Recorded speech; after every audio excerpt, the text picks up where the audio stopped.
Thanks for downloading a 3CR podcast. 3CR is an independent community radio station based in Melbourne, Australia. We need your financial support to keep going. Go to www.3cr.org.au for more information and to donate online. Now stay tuned for your 3CR podcast.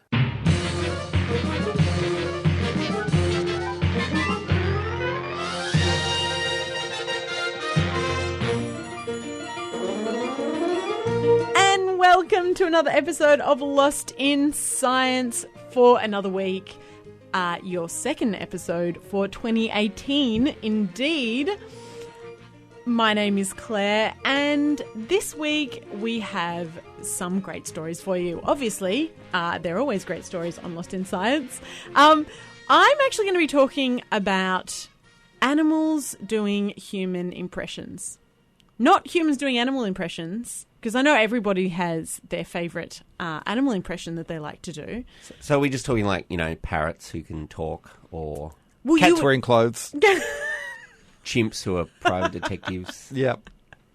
Imagine if an animal could do like a mime or something like that. Anyway, you would think it was just parrots, but no, not just parrots. We're talking some of the biggest animals in the world, cetaceans. Specifically orcas, killer whales, who have just been recorded and published doing impressions of humans and what that means for their whole social construct. It's pretty awesome. Stu, what do you have for us this week? Well, I'm talking about something that happened a really long time ago. I'm talking about the evolution of flowering plants. And that's always been a somewhat controversial topic amongst paleobiologists. How did flowering plants evolve if there was no insects around to pollinate them? And we seem like we might have an answer to that that was just recently dug up in Germany by someone from Boston. So I'll go into more detail explaining what exactly that means and what does it mean for the relationship between plants and flying insects. And Chris. Well, I have a question for you, Claire. Is there ice on Mars? Is there life on Mars? No, I think I'm talking about ice. It's sorry. It's not as exciting in the story. But no, I am talking about a discovery that was recently announced of big underground deposits of ice on Mars discovered by the Martian Reconnaissance Orbiter, which, they're trying to get us excited about. But I did a kind of a double take when I heard it going, wait a second, didn't they already find water on Mars? And what's, why is this a big deal? And digging a bit deeper, it turns out that the story is a bit more complicated than we first thought. And I'm going to have a bit of a discussion about what this means for the way that we consume science in the public mind and the way we should, should I give a disclaimer for our listeners for discussion, read between the lines? Chris Rant? We're not going to have a new segment of Chris Rant, but we'll see how it goes. We'll see how worked up I get. I'm looking forward to it. On with the show.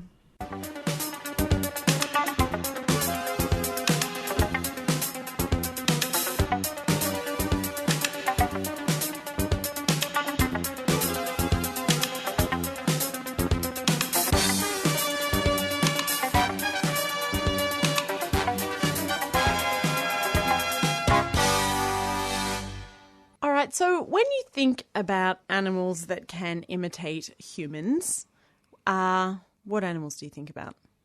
Parrots. Yeah. Maybe chimpanzees? Yeah, monkeys wearing or pants. Or your greater apes. I guess probably lyrebirds can make some sort of human-like noises as well. That's true. I mean, if they can make the sound of a chainsaw or a camera clicking, surely they can... Nokia phone ringtone. Or a Nokia phone ringtone. How about three dogs standing on each other wearing a trench coat? I think they would still have a hard time sounding like a human. Yes, they would. Yeah. Well, how about orcas? Your killer whale. Because new research this week has given us audio proof that these very clever cetaceans can imitate human voices. Would you like to hear a little? Yeah. Yeah, would we ever? Hello? Hello?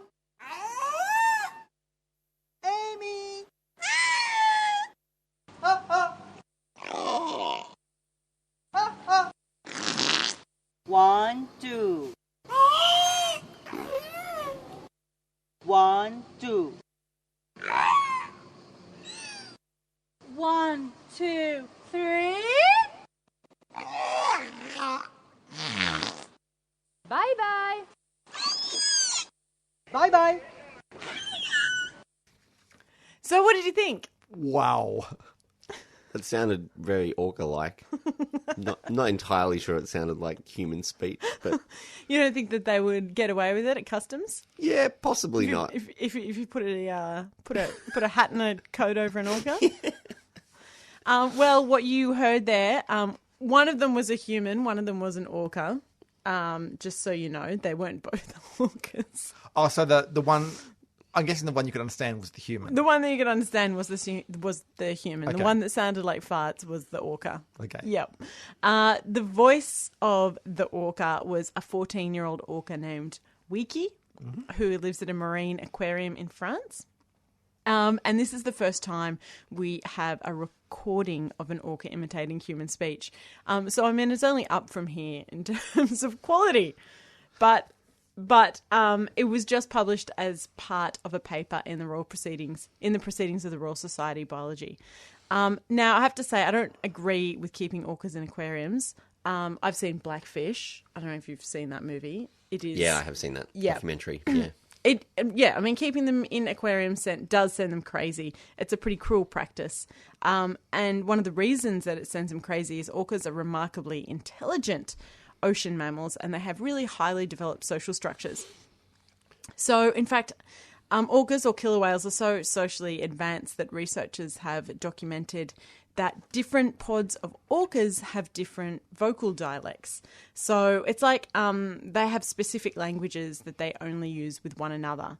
And these languages, these dialects that they pick up, are often referred to as orca traditions or cultures. So wait, they do actually have different languages, different orcas in different places have different languages? Yeah, different Right. pods have different languages. Except we have a French whale speaking English. Well, What's up with that? that is a good point.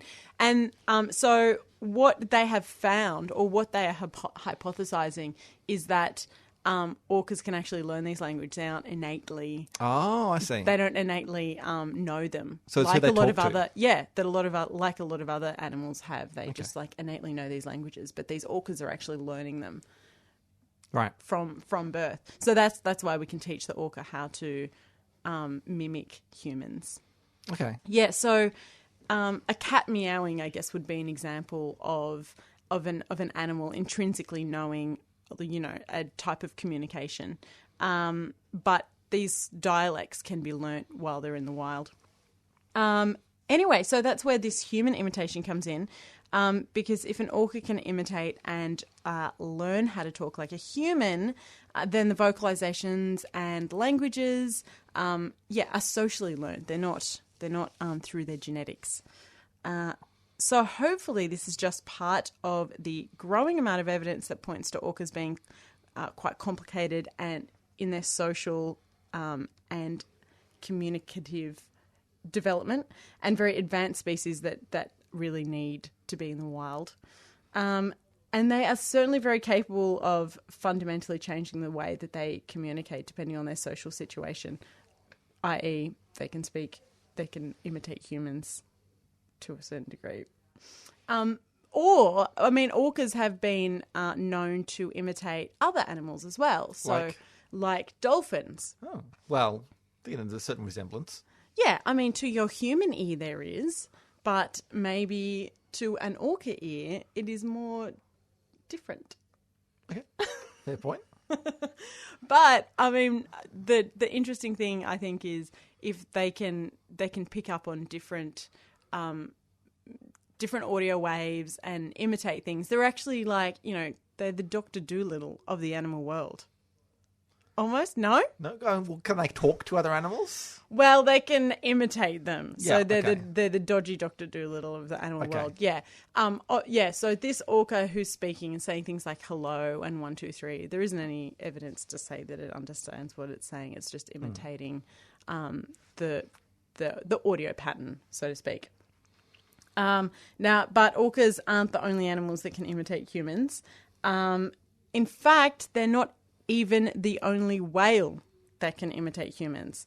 So I'm going to play you a little bit of a beluga whale imitating the sound of a human conversation. Now, it hasn't actually been taught this human conversation. It just hears it being in an aquarium, and then it sort of like pretends to well, it doesn't pretend.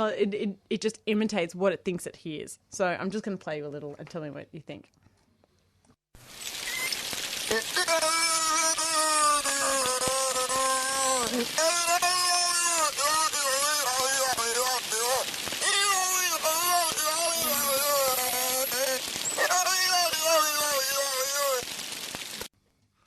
So there you go. That's the beluga whale. What did you think of that? I love how it's like herd humans and just gone. So humans, they just go. Da, da, da, da, da, da, da, da.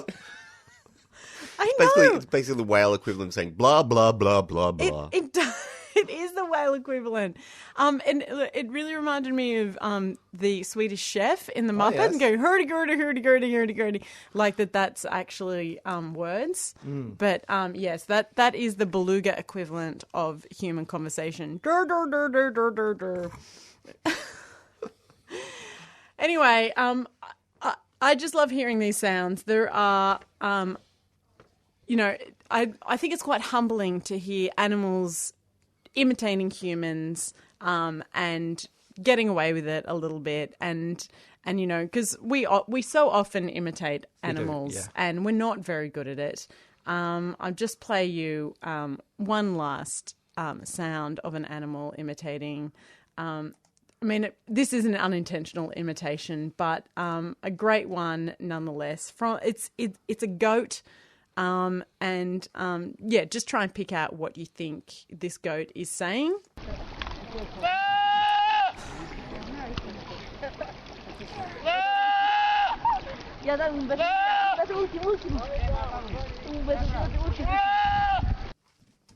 Anything?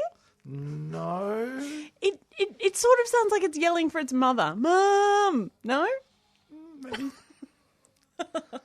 I guess it could be yelling for his mother. I mean, it is a kid. Oh. Yeah. Anyway, I love hearing these sounds, and it makes you once again realise we are all just chatty animals.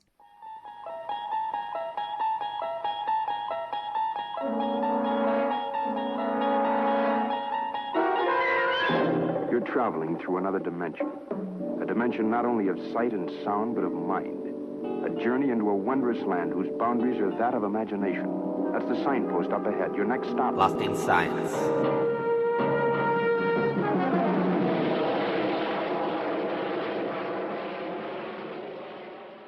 Which came first, the chicken or the egg?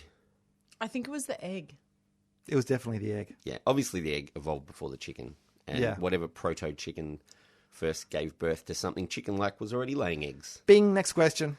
So, we can probably say the egg. But one question which has truly baffled paleobiologists is, which came first, the flower or the flying insect? Not all flowering plants rely on insect pollination. There are numerous wind-pollinated species, as anyone who suffers hay fever can congestedly attest. But many plants do rely on pollination by flying insects.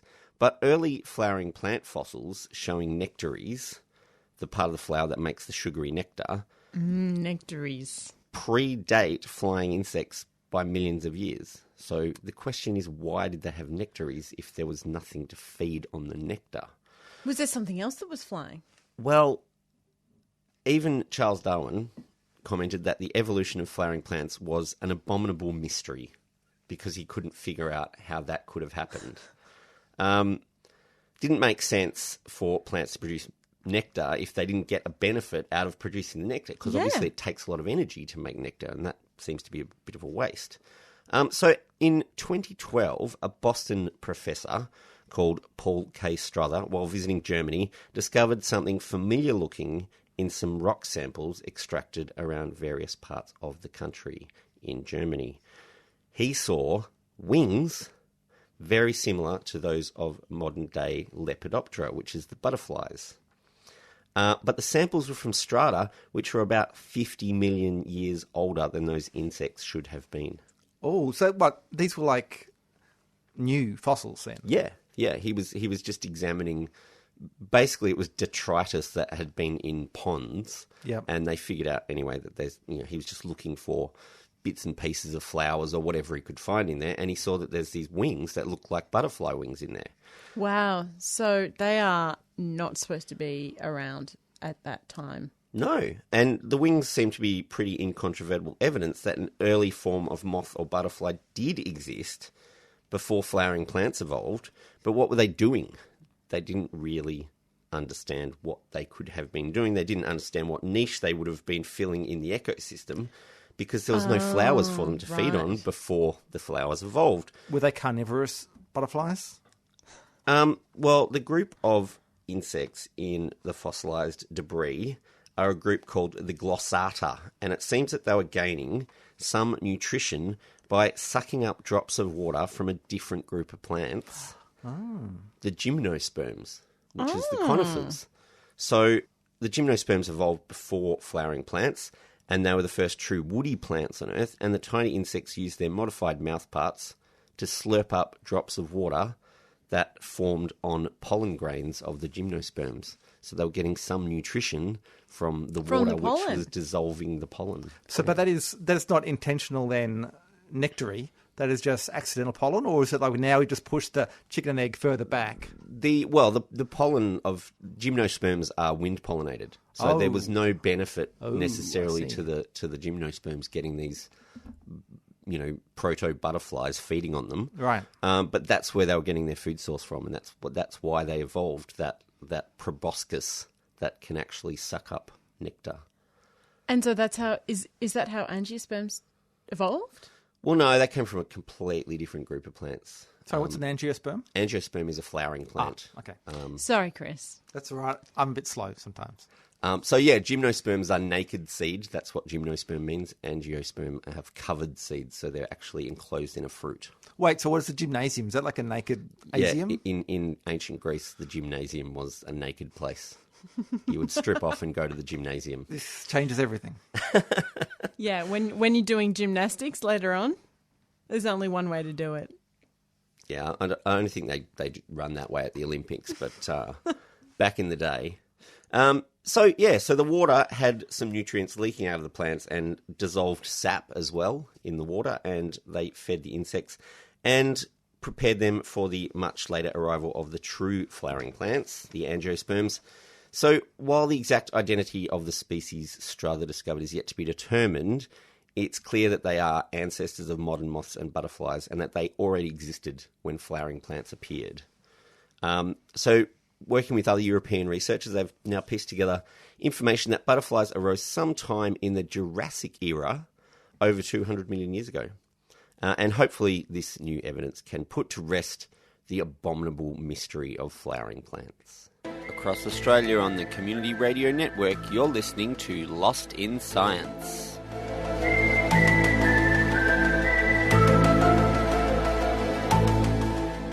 Okay, yes, you're listening to Lost in Science. My name is Chris, and I don't know if you noticed, but there was an announcement in January this year of the discovery of huge cliffs of ice on the planet Mars, and they're being touted as a possible source of water for human colonization, future human colonization, also possibly even a source of water to support Martian life. Now, this sounds very exciting, but perhaps like me, you're thinking, hang on, didn't they already discover liquid water on Mars? Wasn't that a thing? This was a couple of years ago, and I'm sure there was reports of liquid water on Mars at certain times of year. There were those reports, and I'm pretty sure we covered it then. Yeah, we did actually cover it. Yeah. It happened back in 2015. We reported. I think I reported on it. Yeah. I found my notes. So what happened there was the Mars Reconnaissance Orbiter, the same spacecraft implicated in this latest discovery, had spotted these dark patterns in certain craters that appeared to be due to running water. They called them in the paper, recurring slope lineae, which I think at the time we all had a good laugh about. Their silly name, recurring slope lineae. Why don't they just say water, because that's what they were telling us it was. We also had a bit of a laugh because this was announced just before the movie The Martian came out. That's right. In which Matt Damon used a much more complicated and much more dangerous method to obtain liquid water. And it was like, well, there's water just down the road, you know. Anyway, so that was all a thing in 2015. Now, it turns out, though, that this strange name of recurring slope lineae, this kind of obscure dodging the point name, was in fact appropriate because some members of the same team that announced that finding in 2015 have now announced, they continue to investigate it, and they've now announced that it's probably not water. They observed that these recurring slope lineae only occur on slopes steeper than 27 degrees, and when the slope is less than that, they kind of peter out, whereas water should still be able to run down a slope that is less than 27 degrees. So now they believe that they're actually just avalanches of sand, and they look like, you know, trickles of water because there is sort of there is darker, coarser grains underneath when there's paler dust on over the top. So that's what they're now saying it is. Now, I'm sure when this was first announced in 2015, you know, we all thought, maybe it's just ripples of sand, but we were assured that no, they had good evidence to say that it was water. And so, yeah, we were all excited because this meant that there was water on Mars. Turns out that, like I said, that wasn't the case. And it was the same team that did it. Where was the retraction? Well, retraction at the bottom of the newspaper. No, it actually came out in November last year. Mm-hmm. It was actually reported. I found some reports on it, but I didn't notice it. It didn't get anywhere near kind of the huge attention that the first one did. Of course. Yeah, so that's the interesting thing. When you have sensational claims like that, it's very hard to pull them back because everyone remembers the big exciting discovery, and they don't remember the being where we say, "Oh no, it wasn't really." So I mean, liquid water, let's be honest, makes more of a splash. Anyway, what I'm saying, this kind of thing, this is not unique to science. This happens with all kinds of news. I mean, you see it, I've noticed a lot, say, with when the Australian will have a sensational claim about climate change on their front page, and then that's debunked 2 days later in a paragraph buried somewhere within the paper. So, of course, everyone just remembers the original outrageous claim.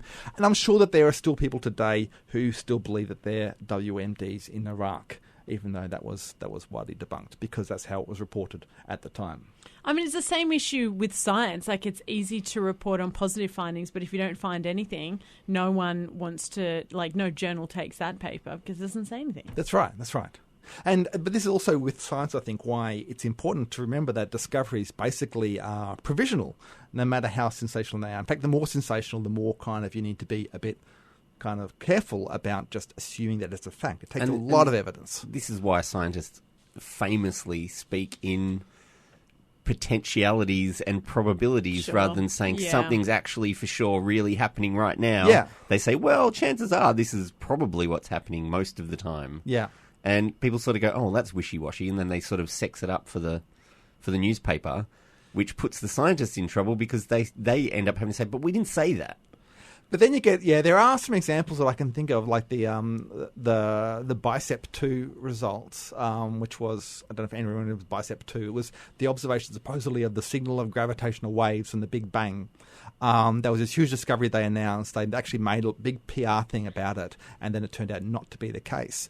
And I think the scientists there were themselves, they were probably in the paper they used that cautious language, but they were really pushing their result because they were fairly confident of it. And part of it, I think, is just to use the hype to get more attention to your research. So look, there is some danger there, but certainly when it comes to life on Mars, obviously we're all going to get excited.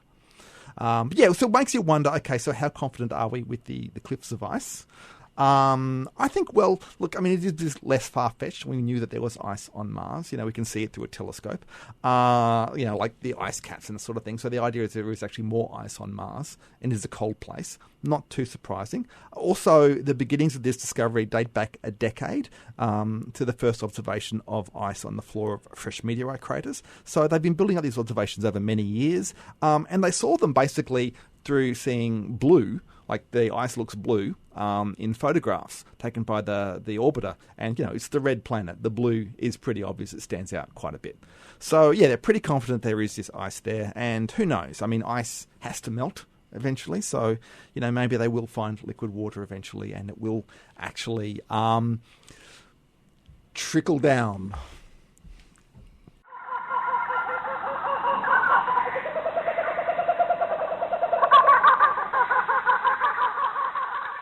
Right, and that is it for another episode of Lost in Science. Lost in Science is, of course, recorded at the studios of 3CR in Melbourne. It airs across Australia on the Community Radio Network with the support of the Community Broadcasting Foundation. We would love for you to get in touch with us. You can email us at lostinsci@gmail.com. You can find us on Twitter. We are Lost in Science 1. You can find us on Facebook. We are Lost in Science on 3CR. You can send us a message, ask us a question, get in touch. If you want, you can even telephone the station. You can phone 3CR on 0394198377 and give us a message. Or you can just listen to us. Our podcast is available on all your favourite podcast services. If you listen to us on iTunes, please give us a good rating and review. Or you can just find us on the 3CR website. That's 3cr.org.au. Or you can listen to us on the radio. Once again, same time every week, Claire, Stu and Chris will get Lost in Science!